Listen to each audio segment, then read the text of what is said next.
Hello everyone, welcome to prep IAS. आप सभी का प्रेप आईएएस पे स्वागत है। Friends, this is the 8th lecture of our crash course programme. Polity हम लोग लेके चल रहे हैं एंड आज का टॉपिक ऑफ डिस्कशन है फंडामेंटल राइट्स पार्ट 2। इसका पार्ट 1 ऑलरेडी हमने डिस्कस किया था प्रीवियस लेक्चर में एंड आर्टिकल नंबर 18 तक हमने कवर कर लिया। उसके आगे हम आज कंटिन्यू करने वाले हैं। तो चलिए शुरुआत करते हैं आज के इस लेक्चर की। Let's start. अब फ्रेंड्स, हम बात करेंगे आर्टिकल नंबर 19 की, जो बात करता है protection of certain rights regarding freedom of speech etcetera. अब फ्रेंड्स, अगर हम आर्टिकल 19(1) की बात करें तो आर्टिकल 19(1) कोई सिंगल फंडामेंटल राइट कन्फर नहीं करता है सिटीजन्स को, बल्कि टोटल 6 राइट्स आपको दिए जाते हैं। ये राइट्स कौन कौन से हैं एक बार देख लेते हैं।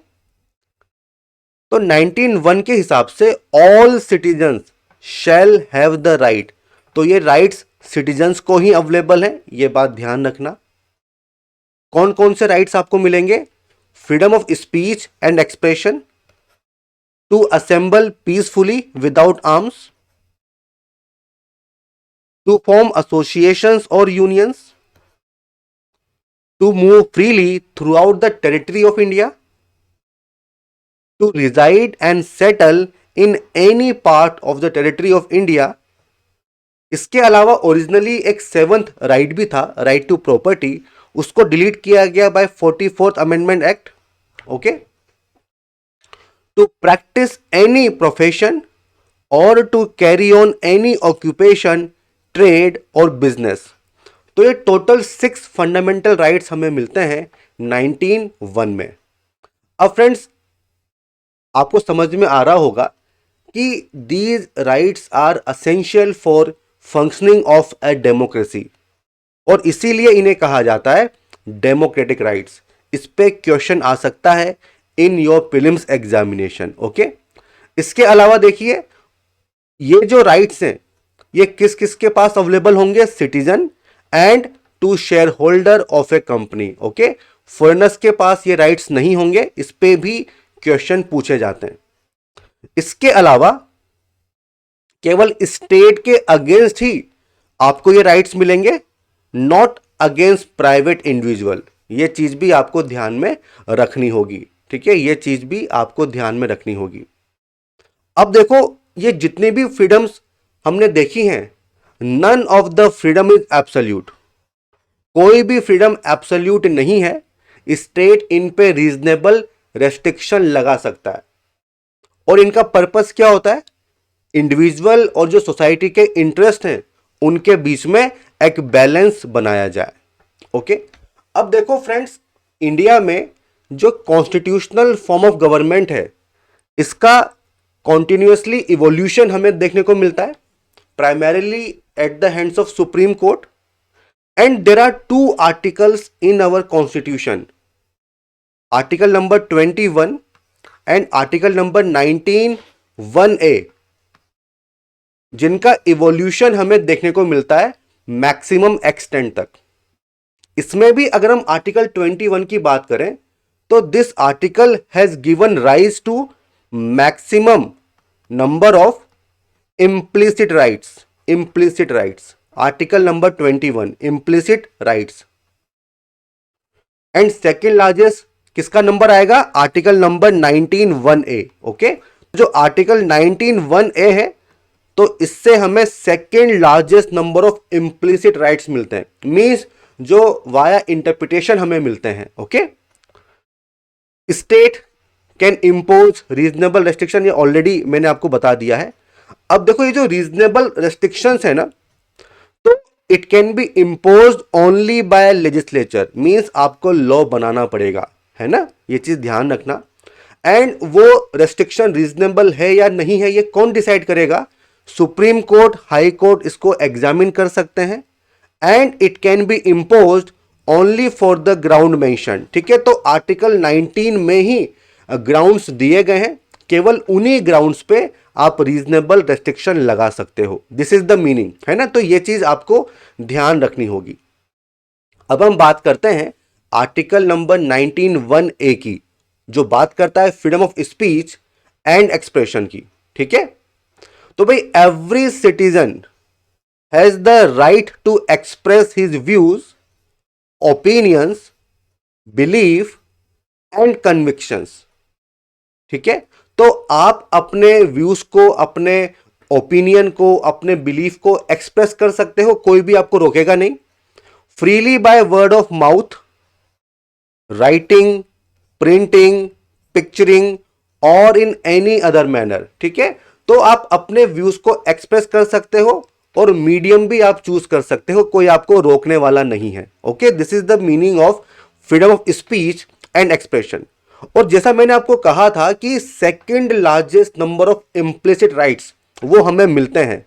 तो देखिए सुप्रीम कोर्ट का क्या कहना है कि जो आर्टिकल 19(1)(a) है, ये कोई सिंगल सेट ऑफ राइट्स हमें कन्फर्म नहीं करता है, बल्कि मल्टीपल राइट्स आपको मिलते हैं। For example, right to propagate one's views as well as views of other, and right to express, right not to express. कोई आपको फोर्स नहीं कर सकता है कि आपको एक्सप्रेस करना ही पड़ेगा। तो राइट टू डिसेंट भी आपको मिलता है, फ्रीडम ऑफ प्रेस भी आपको मिलती है, right to have access to information, उससे क्या निकल के आया है, राइट टू इंफॉर्मेशन, वो आपको मिलता है। Then right to reject during election, none of the above, ये जो हमें ऑप्शन मिलता है ईवीएम में। ओके, तो ये सबका जो ओरिजिन है वो क्या है, 19(1)(a). ओके, इसके अलावा right to telecast, right against typing of telephonic conversation, ये सब आपको मिलते हैं 19(1)(a) से। फ्रीडम ऑफ साइलेंस, ठीक है, ये आपकी इच्छा है, आपको एक्सप्रेस करना है या नहीं करना है, कोई भी आपको फोर्स नहीं करेगा। ओके, कोई भी आपको फोर्स नहीं करेगा। अब हम बात करते हैं कि इसमें ग्राउंड्स क्या होंगे रीजनेबल रेस्ट्रिक्शन के। तो भाई जो आर्टिकल 19(1)(a) है, इसमें मैक्सिमम नंबर ऑफ ग्राउंड्स हमें देखने को मिलते हैं, मैक्सिमम नंबर। और क्या क्या ग्राउंड्स हैं, in the interest of sovereignty and integrity of India, this was added by 16th amendment act. तो भाई पार्लियामेंट को लॉ बना के इसको ऐड करना पड़ेगा, जैसा कि मैंने आपको पहले कहा था। ठीक है, तो जो ग्राउंड्स दिए गए हैं उनमें आप अमेंडमेंट कर सकते हो। The security of the state, friendly relations with foreign states, public order, decency और morality, contempt of court, defamation, incitement to an offence. Okay, तो ये सब ग्राउंड्स हैं जिन पे रीजनेबल रेस्ट्रिक्शंस लगाए जा सकते हैं। ओके, अब जो अगला आर्टिकल है वो है आर्टिकल 19(1)(b), और ये क्या है, फ्रीडम ऑफ असेंबली। अब देखते हैं इसमें क्या लिखा हुआ है, every citizen has the right to assemble peacefully without arms. ठीक है, तो शांतिपूर्वक आप असेंबल हो सकते हो, आप मीटिंग कर सकते हो, आप डिमॉन्स्ट्रेशन कर सकते हो, आप प्रोसेशन निकाल सकते हो, बट ये सब पीसफुल होना चाहिए, बिना किसी आर्म के होना चाहिए। ओके, एंड पब्लिक लैंड पे होना चाहिए। ऐसा नहीं है कि किसी की प्राइवेट लैंड है वहां पे आप धरना दे रहे हो, तो ऐसा नहीं होगा, तो वो फ्रीडम आपको नहीं मिलती है, ये चीज ध्यान रखना। State can impose reasonable restriction, क्या ग्राउंड होंगे, sovereignty and integrity of India and public order. तो ये दो ग्राउंड दिए गए हैं जिनके बेसिस पे जो स्टेट है वो रीजनेबल रेस्ट्रिक्शन लगा सकता है। अब देखो यहाँ पे दो चीजें हैं जो आपको ध्यान रखनी होगी। One is section 144 CrPC and section 141 IPC. Okay, तो सेक्शन 144 सीआरपीसी मजिस्ट्रेट को पावर देता है कि वो किसी असेंबली को, किसी मीटिंग को, किसी प्रोसेशन को रिस्ट्रेन कर सकते हैं। अगर उनको लगता है कि किसी तरह का रिस्क है, डेंजर टू ह्यूमन लाइफ है, हेल्थ और सेफ्टी पे खतरा है, तो वो मीटिंग को जो है रिस्ट्रेन कर सकते हैं। ये पावर दी हुई है मजिस्ट्रेट को। देन सेक्शन 141 आईपीसी ये क्या बोलता है, असेंबली ऑफ 5 और मोर पर्सन बिकम्स अनलॉफुल। तो आपने देखा हुआ ना कि धारा 144 लग गई, ये उसी की बात हो रही है। ठीक है, तो आईपीसी का सेक्शन 141 क्या बोलता है कि असेंबली ऑफ 5 और मोर पर्सन बिकम्स अनलॉफुल अगर उस असेंबली का ऑब्जेक्टिव इनमें से कोई एक है। To resist the execution of any law और लीगल प्रोसेस, आप जो है लॉ को एग्जीक्यूट नहीं होने दे रहे हो, फोर्सफुली प्रॉपर्टी को एक्वायर कर रहे हो, कोई मिसचीफ आप कमिट कर रहे हो, ठीक है। तो ये काफी सारे इसमें प्रोविजंस दिए हुए हैं, ये आपसे कोई नहीं पूछेगा प्रीलिम्स में, केवल सेक्शन 141 एंड 144 ये आपको पता होना चाहिए, ठीक है, कि ये 19(1)(b) से इसका रिलेशन है। ओके, अब हम आते हैं अगले फंडामेंटल राइट पे और वो है article 19(1)(c) freedom of association. ये क्या बोलता है? All citizens have the right to form associations, unions और कोऑपरेटिव सोसाइटी, ठीक है। तो आप एसोसिएशन बना सकते हो, आप पॉलिटिकल एसोसिएशन बना सकते हो, आप ट्रेड यूनियन बना सकते हो, आप कोऑपरेटिव सोसाइटी बना सकते हो।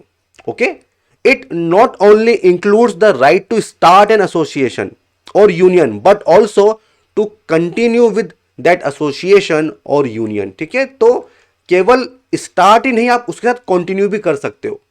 बट देखो, इसका मतलब यह नहीं है कि आपको right to get admission into an association ये मिल जाएगा, नहीं, ये आपका फंडामेंटल राइट नहीं है, ठीक है। एडमिशन आपको नहीं मिलेगा, आप खुद से बना सकते हो, उसके साथ कंटिन्यू कर सकते हो, ये चीज आपको मिलेगी। बट कोई एसोसिएशन बनी हुई है, आप चाहें कि उसमें आपको एडमिशन मिल जाए, ये आपका फंडामेंटल राइट होगा, ऐसा नहीं है। ओके, इसके अलावा it also covers the negative right of not to form और ज्वाइन, मीन्स कोई आपको फोर्स नहीं करेगा कि भाई इस एसोसिएशन को आपको ज्वाइन करना ही करना है। ओके, आप ट्रेड यूनियन बना सकते हो, बट इसका मतलब यह नहीं है कि राइट टू स्ट्राइक आपका फंडामेंटल राइट हो जाएगा। तो यह क्वेश्चन भी आता है कि राइट टू स्ट्राइक ये एक लीगल या स्टेचुटरी राइट है, ये आपका फंडामेंटल राइट नहीं होता है। ओके, आई होप ये चीज क्लियर हो जाएगी। सो दिस इज 19(1)(c). क्या ग्राउंड्स होंगे? Sovereignty and integrity of India, public order and morality. अब देखो, ये 6 राइट हैं, सब में आपको ग्राउंड्स दिए गए हैं। तो समझदारी किसमें है कि आप एक टेबल बनाओ इस तरह से, यहां पे लिखो राइट्स, ठीक है, और यहां पे मेंशन करो ग्राउंड्स और उसको रिवाइज करो। ये क्वेश्चन आ सकता है in prelims, match the following, कि कौन सा ग्राउंड किस में है ना। तो ये चीज आपको करनी पड़ेगी। This is article number 19(1)(c) freedom of association. अब हम आते हैं अगले राइट पे, वो है आर्टिकल सॉरी आर्टिकल 19(1)(d). यह है फ्रीडम ऑफ मूवमेंट। देखो क्या कहता है ये article, every citizen to move freely throughout the territory of the country. इसका मतलब क्या हुआ? What is the meaning of freely? Means जब भी आपकी इच्छा हो, जाना चाहे आप जा सकते हैं, जहां पे भी आपको जाना है आप जा सकते हैं, और जैसे भी जाना है, वेन एवर वेर एवर आप मूवमेंट कर सकते हो। Then throughout the territory, इसका मतलब क्या हुआ? No part of Indian territory shall be made inaccessible, आप कहीं पे भी जा सकते हो। So this is freedom of movement 19(1)(d). इसमें भी डेफिनेटली ग्राउंड्स होंगे फॉर रीजनेबल रेस्ट्रिक्शन। वो क्या है? In the interest of general public and protection of interest of any scheduled tribe. आपने इनर लाइन परमिट सुना होगा, है ना? अगर नहीं सुना है तो इसको प्रिपेयर कीजिए, सर्च कीजिए गूगल पे। Okay, this is 19(1)(d). अब देखो, जब हम बात करते हैं फ्रीडम ऑफ मूवमेंट की, तो इसकी दो डायमेंशंस आती हैं।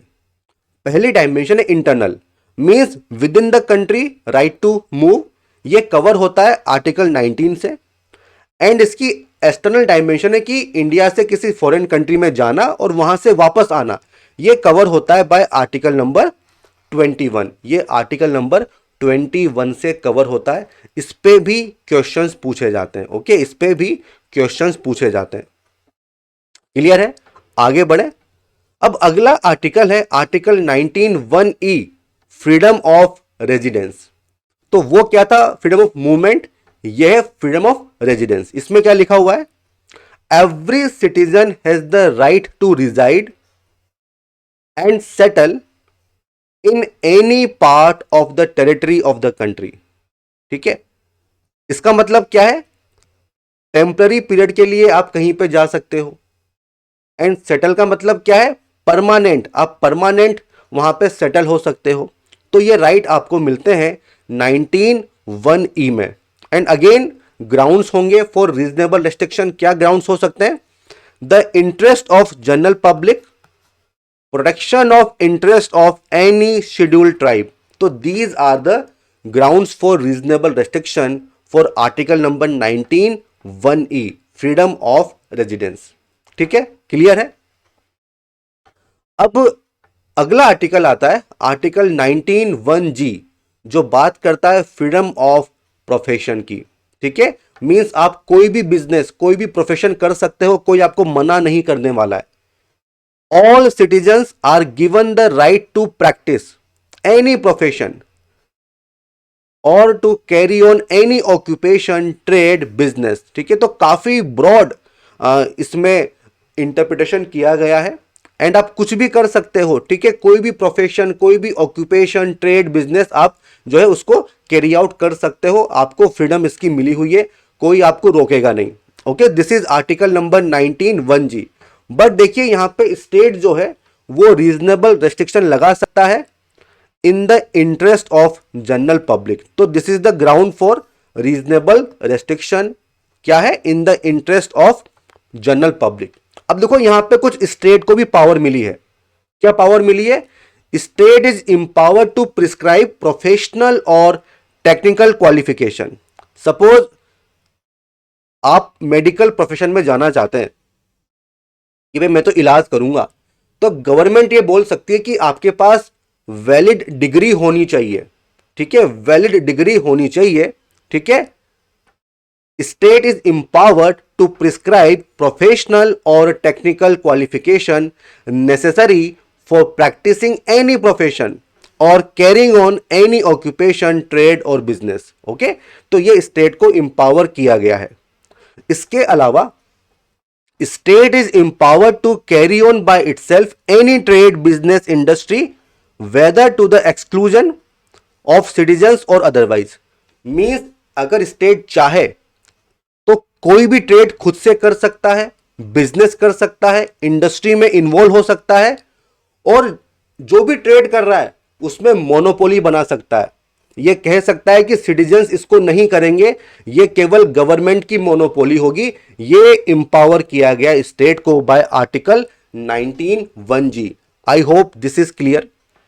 अब देखो ये जो राइट दिया गया है कि आप कोई भी ट्रेड कर सकते हो, बिजनेस कर सकते हो, इसका मतलब ये नहीं है कि जो इमोरल है, डेंजरस है, उसकी परमिशन आपको मिल जाएगी, नहीं। ठीक है, तो जो स्टेट है वो डेफिनेटली प्रोहिबिट कर सकता है, रेगुलेट कर सकता है थ्रू लाइसेंसिंग। ये सब रेस्ट्रिक्शंस यहां पे दिए गए हैं। तो this is article 19(1)(g), freedom of profession. I hope this is clear.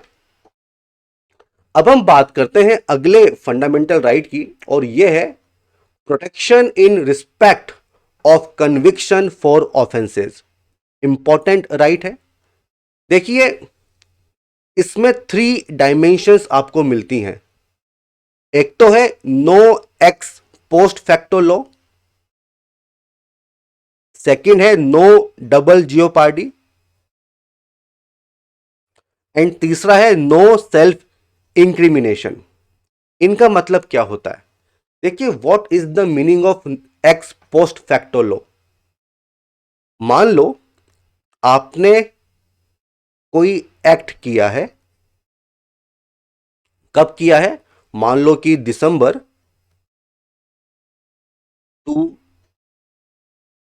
2022 में कोई आपने एक्ट किया है। आफ्टर 2 मंथ ये जो एक्ट है इसको एक पनिशेबल ऑफेंस बना दिया गया। मान लो कि इन फरवरी 2023 अब ये एक ऑफेंस है। तो एक्स पोस्ट फैक्टो लॉ का मतलब यह है कि ये जो लॉ बन गया है इसका रेट्रोस्पेक्टिव इंपैक्ट नहीं होगा। मींस इस एक्ट को आप पनिश नहीं कर सकते हो, क्योंकि जिस टाइम पे इस एक्ट को किया गया है उस समय कोई लॉ नहीं था जो इस एक्ट को पनिशेबल बनाता है।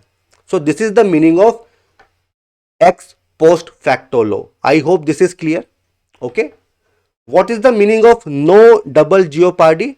इसका मतलब यह है कि सेम ऑफेंस के लिए आपको मोर देन वंस, एक से ज्यादा बार आपको प्रोसिक्यूट नहीं किया जाएगा, आपको पनिश नहीं किया जाएगा। मींस एक ही अपराध के लिए आपको 2 बार सजा नहीं मिलेगी। This is the meaning of no double jeopardy. And no self incrimination, इसका मतलब क्या है? देखिए, इसका मतलब यह है कि जो अक्यूज्ड है आप उसको फोर्स नहीं करोगे कि आप खुद से गवाही दो अपने लिए कि आपने क्राइम किया है। बिकॉज ये किसकी ड्यूटी है? ये प्रोसिक्यूशन की ड्यूटी है कि वो पुलिस की हेल्प से इंडिपेंडेंटली स्टेब्लिश करे कि जो अक्यूज्ड है उसी ने क्राइम किया है। ओके, और इसीलिए आपको पता होगा कि पुलिस के सामने जो आप कन्फेशन करते हो, जो आपका स्टेटमेंट होता है, वो कोर्ट ऑफ लॉ में वैलिड नहीं होता है। बट अगर आप इन फ्रंट ऑफ कोर्ट, अगर आप कोर्ट के सामने कन्फेस करते हो, तब वो एडमिसिबल होता है ना। और इसीलिए इसको कहा जाता है एंटी टॉर्चर क्लॉज।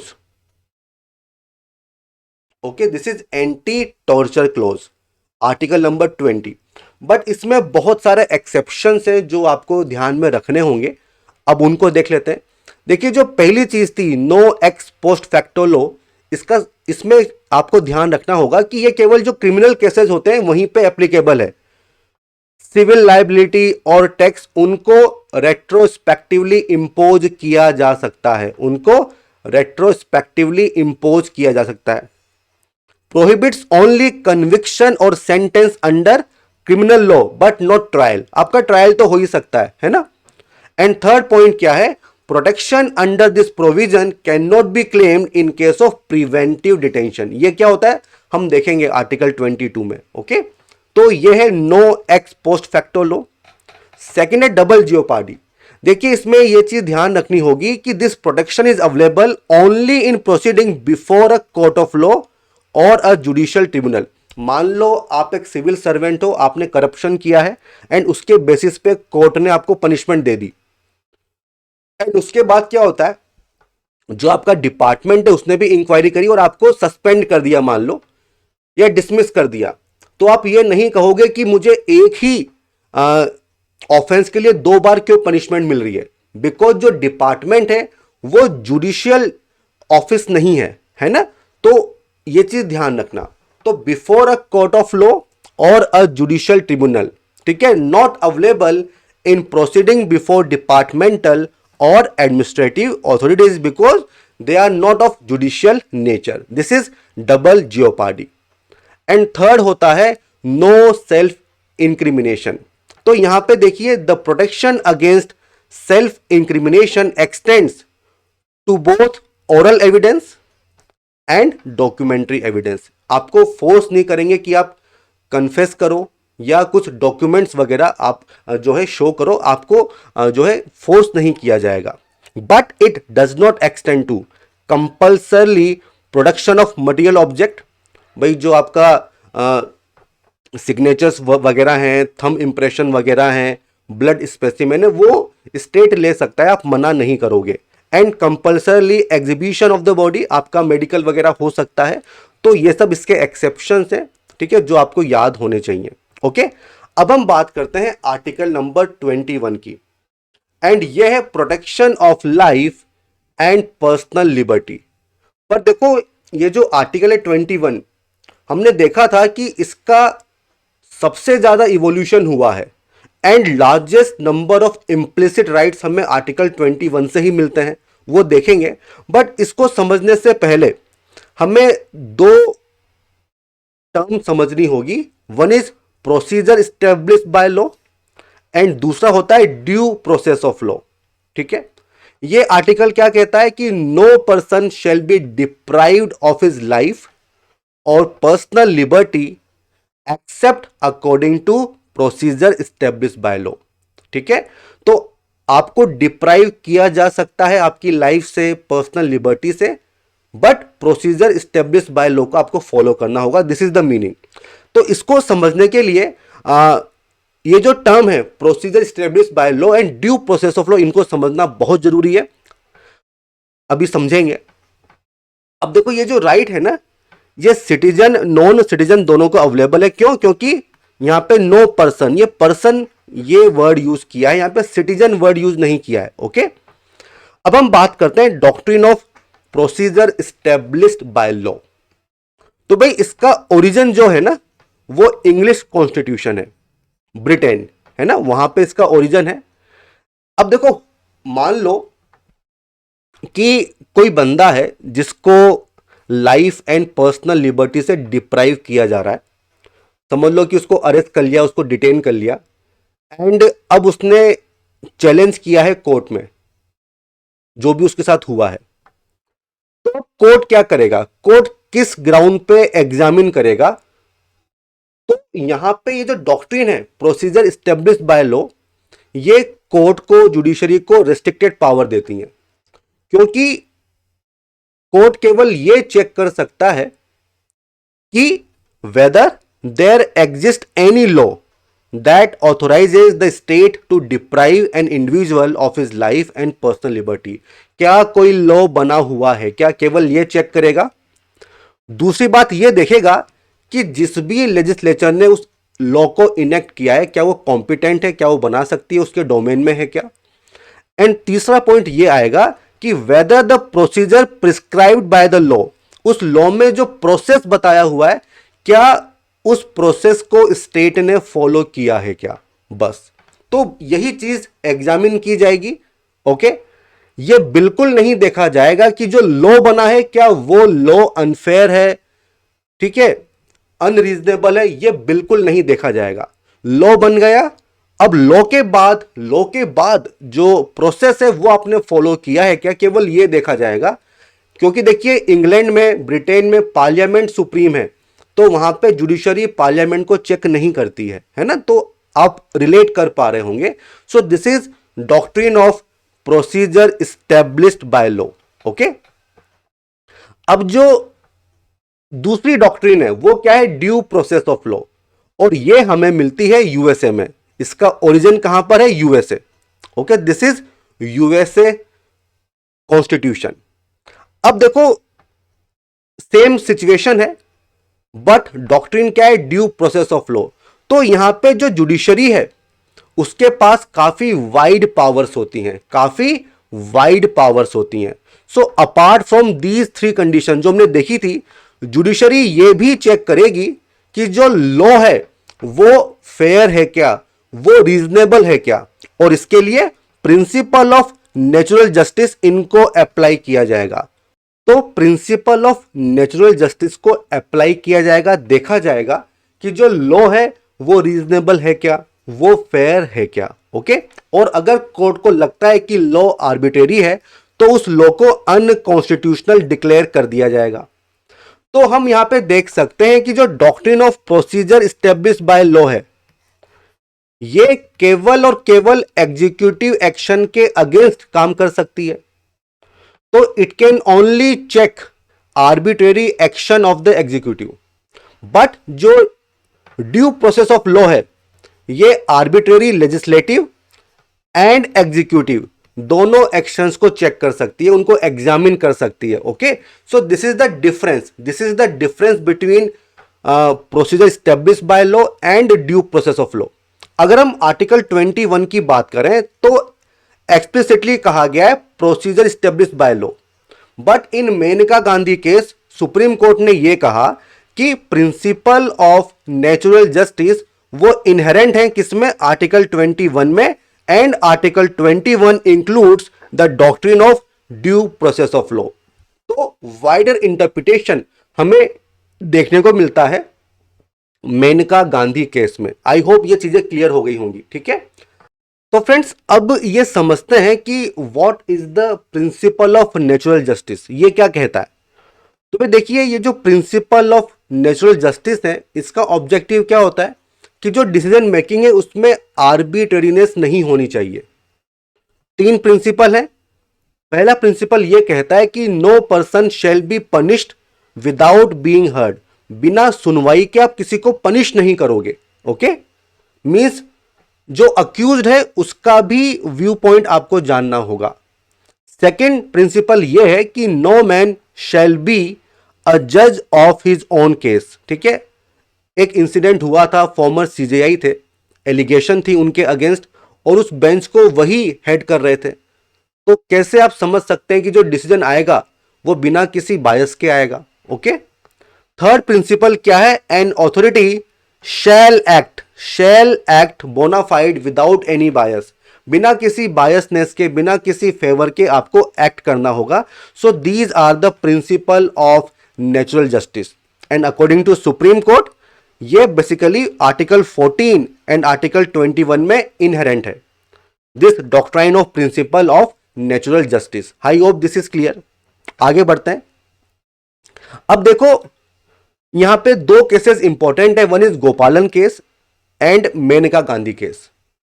गोपालन केस में सुप्रीम कोर्ट ने काफी नैरो इंटरप्रिटेशन किया था, जबकि मेनका गांधी में काफी ब्रॉड, काफी वाइडर इंटरप्रिटेशन किया था आर्टिकल 21 का। ठीक है, लाइफ का मतलब क्या होगा, लिबर्टी का मतलब क्या होगा, तो इसका इंटरप्रिटेशन इन दोनों केसेस में किया गया।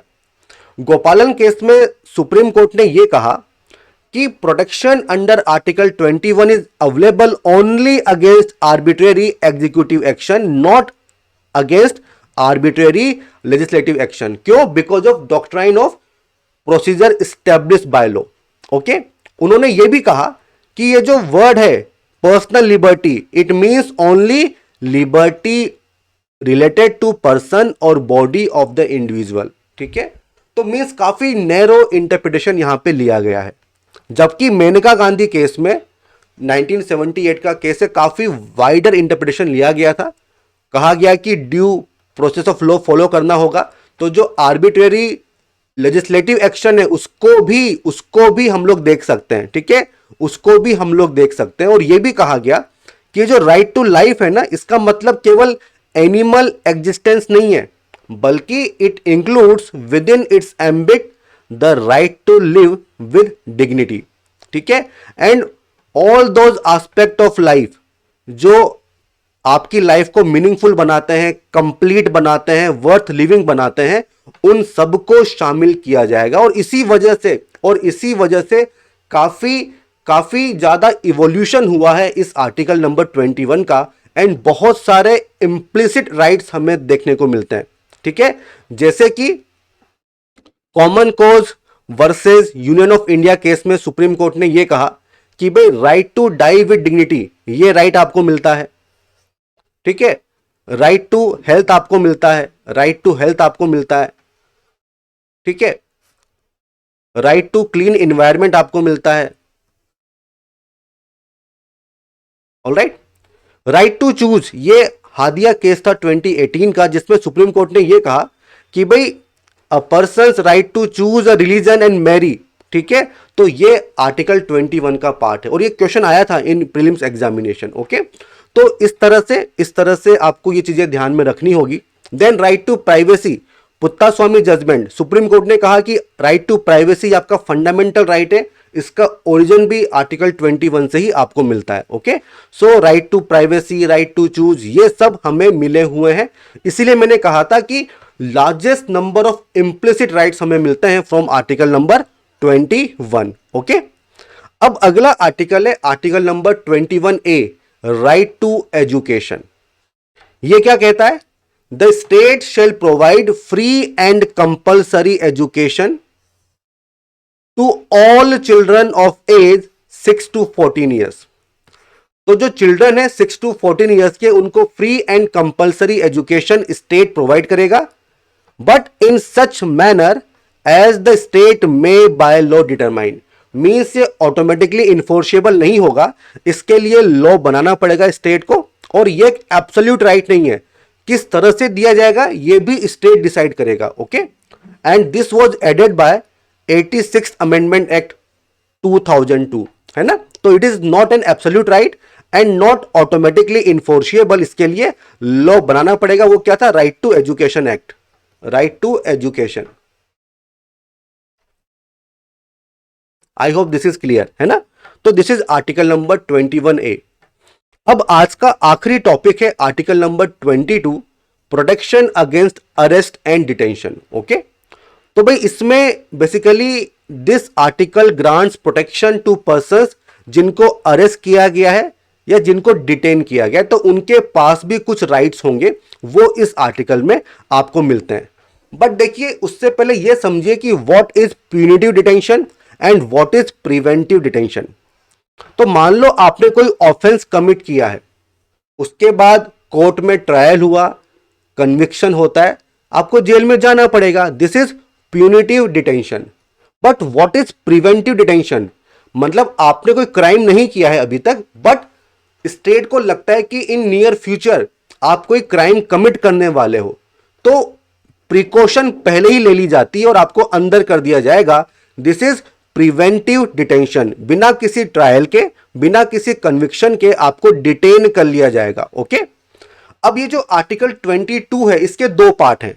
फर्स्ट पार्ट डील करता है with ordinary law and second part deal करता है प्रिवेंटिव डिटेंशन लॉ को लेके, है ना। तो ये चीज आपको क्लियर होनी चाहिए, इसमें दो पार्ट आपको मिलेंगे।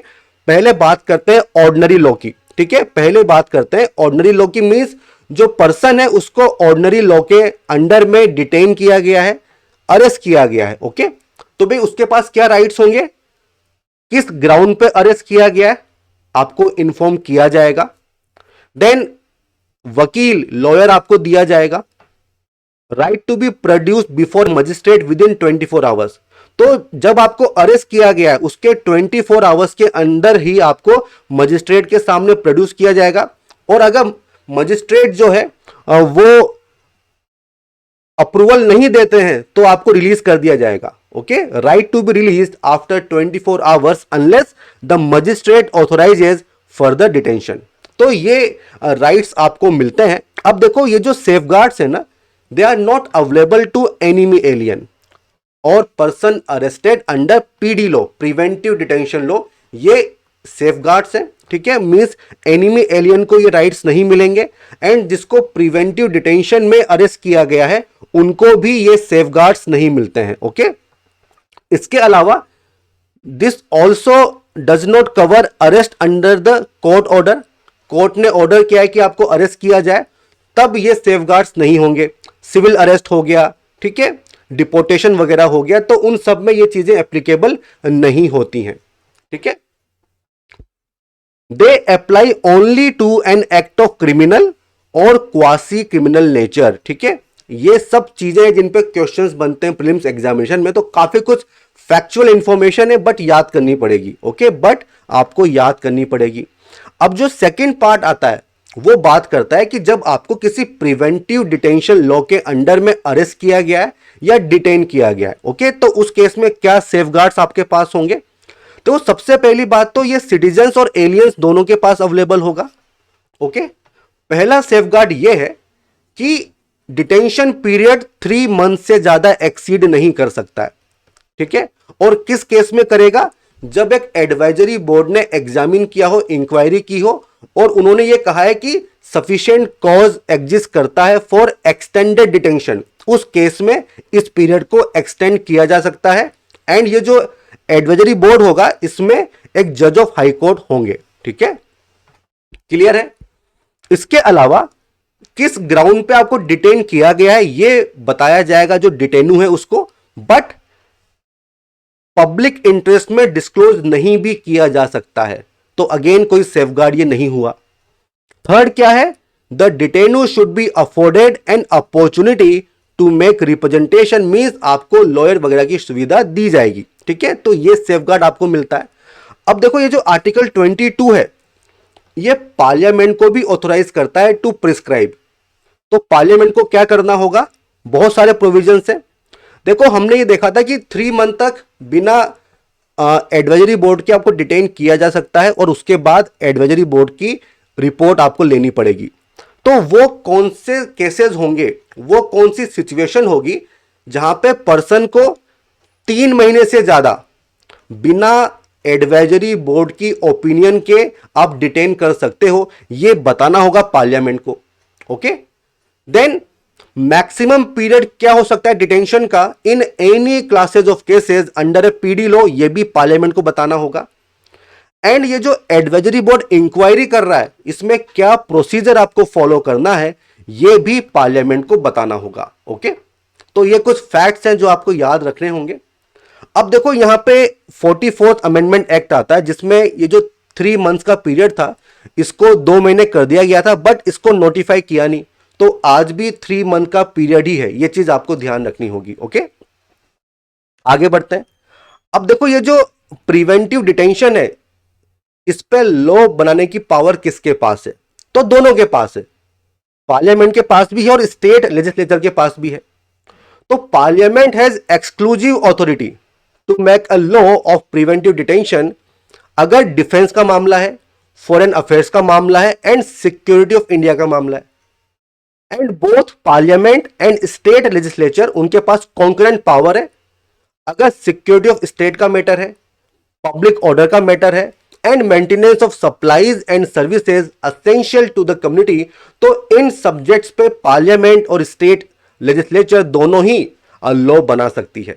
तो फ्रेंड्स ये चीज थी article number 19 to article number 22। काफी कुछ फैक्चुअल है, काफी कुछ कॉन्सेप्चुअल है। आई होप चीजें समझ में आई होंगी। ओके, तो फ्रेंड्स इसी के साथ ये लेक्चर हम यहीं पे कंक्लूड करते हैं। आई होप आपको पसंद आया होगा। आपकी फीडबैक आप हमें दे सकते हैं in the comment section. Okay, तो friends all the best, goodbye, जय हिंद।